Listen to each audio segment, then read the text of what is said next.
If you have a hard time controlling your debts, you have absolutely no trust in your own money management skills, or if a non-monthly payment would completely throw off your budget, then this video is for you.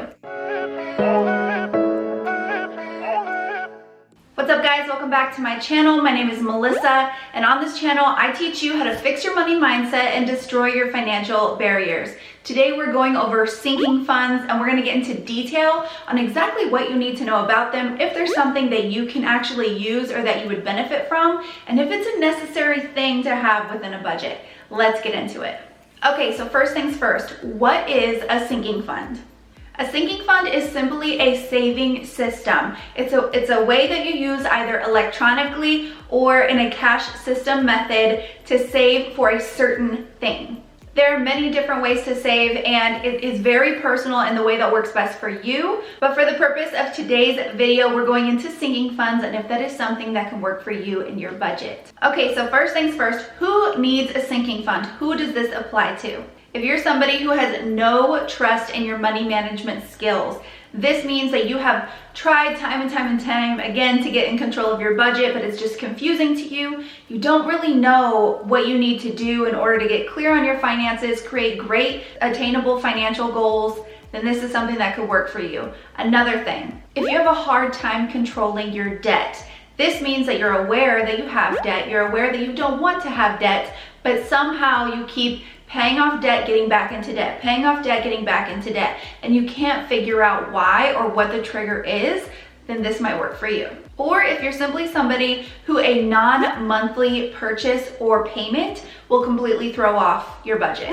If you're somebody who sticks to a very strict budget, but it might not include unexpected items or things that don't happen every single month, then a sinking fund will probably work great within your budget as a tool to use.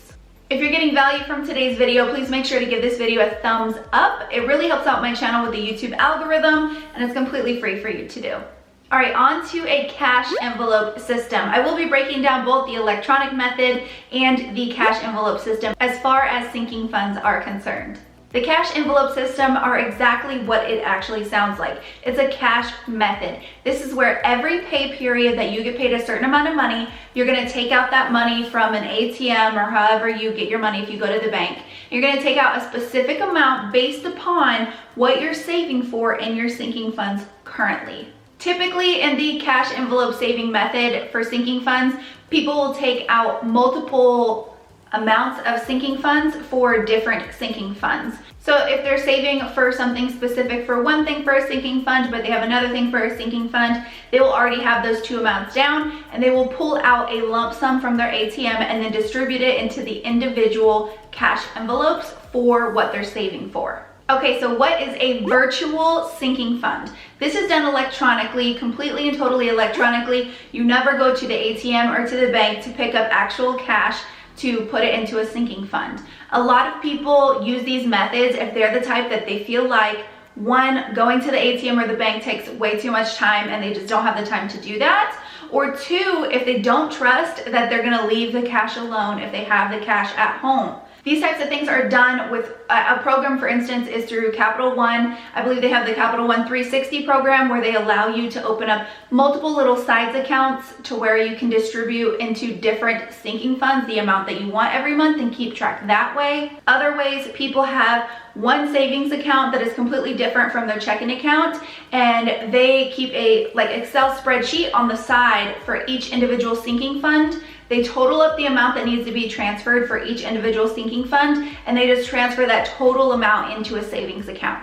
I only recommend this method if you are somebody who is really good at tracking, meaning that you are really good at your bookkeeping, the exact amount that you currently have in there for a specific sinking fund, the exact amount that you need to put in for that sinking fund every paycheck, and keeping a running total for each individual savings amount. But that method is definitely great for somebody who just wants to be able to instantly transfer it over. Now, I will say there is a give and take with both systems, and you really have to decide on what type of person you are when it comes to money. Are you somebody who can take the money out of your account, not be able to see it, put the money somewhere in your house in a safe place and keep it there and not think about it? Or are you gonna be the type to go get that cash whenever you wanna buy something? On the flip side, Are you somebody who's able to transfer it out of your account into another account and completely forget about it until you need it? Or are you somebody that's like, I can just transfer this amount over into my regular account again and I'll be able to purchase whatever I want right now? Knowing those little things about yourself and knowing what type of person you are when it comes to your relationship with money is extremely important in the success of whatever savings method you choose to use. A question I get asked all the time is, how do you actually determine a good amount to put into a savings account for what you want to have a sinking fund for? And my first question back is always, well, what are you trying to save for? It really depends, one, on the sinking fund. You have to know exactly your end amount that you want in that by the time it comes to pay for that. For example, things that people use for a sinking fund for yearly expenses are things like their yearly registration on their car, or if they pay up their car insurance every 6 months and they save up for that premium to pay every 6 months, or things like Christmas. For instance, I save for Christmas and I start saving for Christmas in January. Now, the way that this works is I know I want to save $400 for Christmas. That's the amount of money I want to have to spend on gifts on my family and my friends. And I know this because I am setting my money goals early, and this is the amount that I'm going to set aside and want to have by the time it comes to buy presents. I also know that I want to have this money available by November. I don't want to wait till December because then I finally have the amount of money and I'm rushing around trying to find gifts and it's just too stressful. So I know instead of having 12 months, I'm only gonna have 11. So I take the total amount, say the $400, and I divide it by the 11 months. And that would give me $37 monthly that I would need to contribute to a sinking fund in order to have that money in November.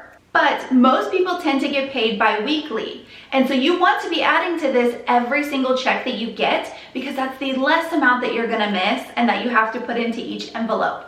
Meaning, if I took this $37 and I was getting paid bi-weekly, I would be paying into my sinking funds bi-weekly, which means every paycheck I would just be putting in $18 into a sinking fund to get the amount that I need by Christmas. Now, I don't know about you, but a trip to Starbucks and maybe a snack will be my $18, and it's something that I normally would not miss if I wasn't tracking my financial journey or paying off debt or anything like that. So it's much easier when you just know the exact amounts and when you need to save for, and that's how you put it in your system and you track it. Now, what happens at the end of a sinking fund? You have two options.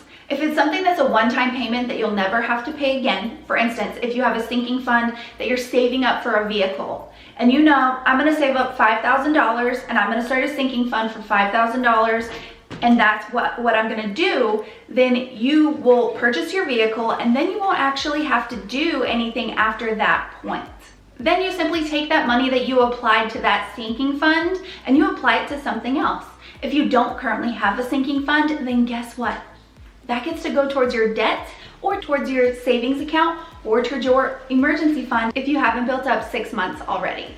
I really hope that helped explain sinking funds to you in more detail and exactly how to do it.